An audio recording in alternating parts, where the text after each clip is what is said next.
салом тамошобинони азиз, чун ҳар вақта барномаи олами техника аст манзури шумо. Олимо рӯзторӯз навгониҳои ихтироъ намуда истодаанд ки бо ин ихтироъоташон ҳамагонро дар ҳайрат гузоштаанд. Мо низ дар ҳар як барнома кӯшиш мекунем то шуморо бо ин навгониҳои ғайриоддӣ шинос кунем. имрӯз низ мо бароятон дар бораи баъзе аз ин навгониҳо маълумот медиҳем.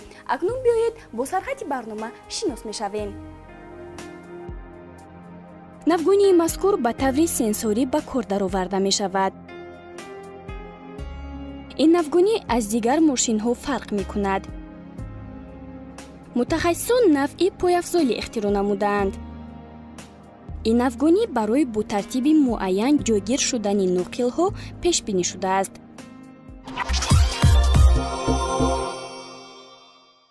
бо тараққиёти босуръати техника ва технология кори мардум осонтар гардида истодааст. маҳз барои ҳамин ҳар як шахсро мебояд то аз технологияи замони муосир бохабар бошад. дӯстони азиз, акнун мо дар бораи навгониҳои муосир бароятон маълумот медиҳем.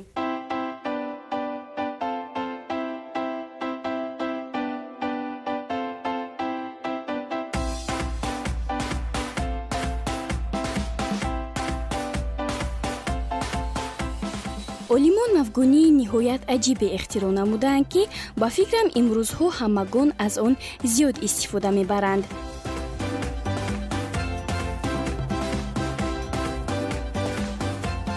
навгонии мазкур ба таври сенсорӣ ба кор дароварда мешавад ва албатта ба воситаи он кор кардан хеле осон ва қулай мебошад. дар он аз ду тараф датчикҳои махсус ҷойгир ҳастанд ки ҳангоми дасти одам ба онҳо наздик мешавад, ҳамон замон зуд обравон мешавад. ба воситаи нуқили махсус қувваи барқ мегирад.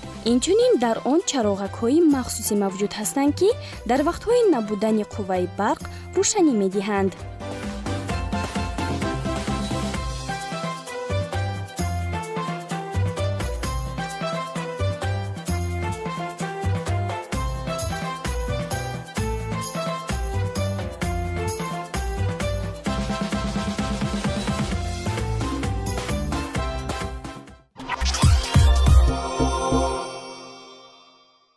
дар замони имрӯза ҳамагон аз техника ва технологияи муосир фаровон истифода мебаранд.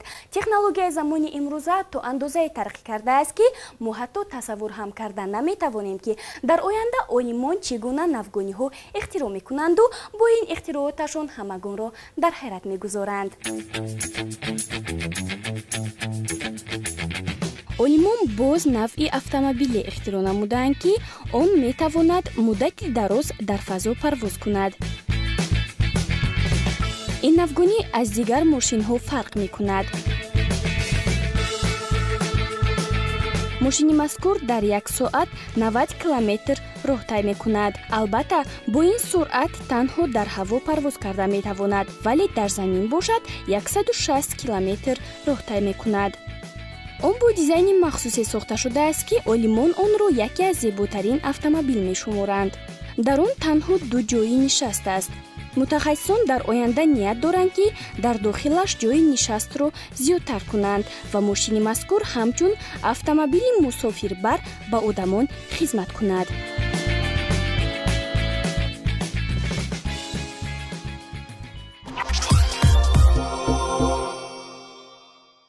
технология рӯз то рӯз рушд карда истодааст ва олимон низ кӯшиш намуда истодаанд ки асбобҳои оддиро тағйир дода онҳоро ба таври замонавӣ пешкаши ҳамагон гардонанд. айни замон дар бораи ихтироъоти ғайримуқаррарӣ бароятон маълумот хоҳем дод.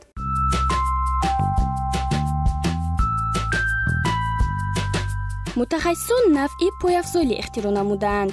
дар давраҳои пеш ин гуна пойафзолҳоро танҳо дар филмҳои ҳунарӣ медидем, аммо ҳозир бошад аллакай чунин пойафзол дар ҳақиқатан ҳам вуҷуд дорад. дар ҳар ду тарафаш махсус датчикҳои ҷойгир аст ки ҳангоми пӯшиданашон онҳо мустақилона ба андозаи пойҳоятон мустаҳкам мешаванд.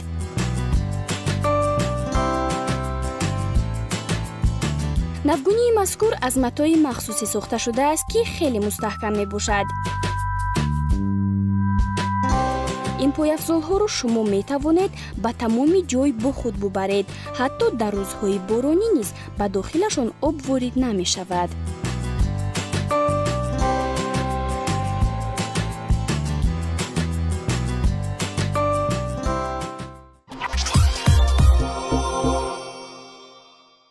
дар ин сӯжа низ мо дар бораи навгониҳои ғайриоддияи маълумот омода намудем ки айни ҳол манзуратон мегардонем. акнун биёед якҷо тамошо мекунем.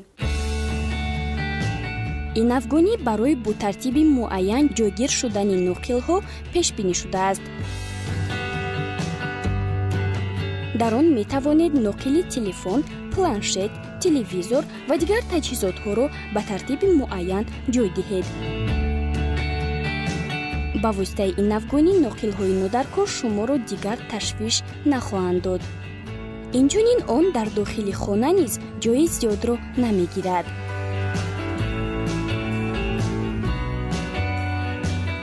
ҳар як шахс бояд ба варзиш машғул шавад, зеро варзиш ин гарави саломатист. нафаре ки ба варзиш машғул мешавад, доимо солиму тавоно мемонад.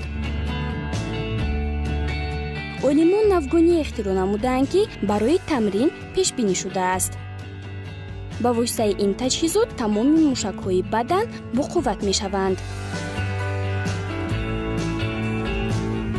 ана ин навъаш низ барои тамрин пешбинӣ шудааст. албатта ҳар як шахс онро бо тарзҳои гуногун истифода мебарад.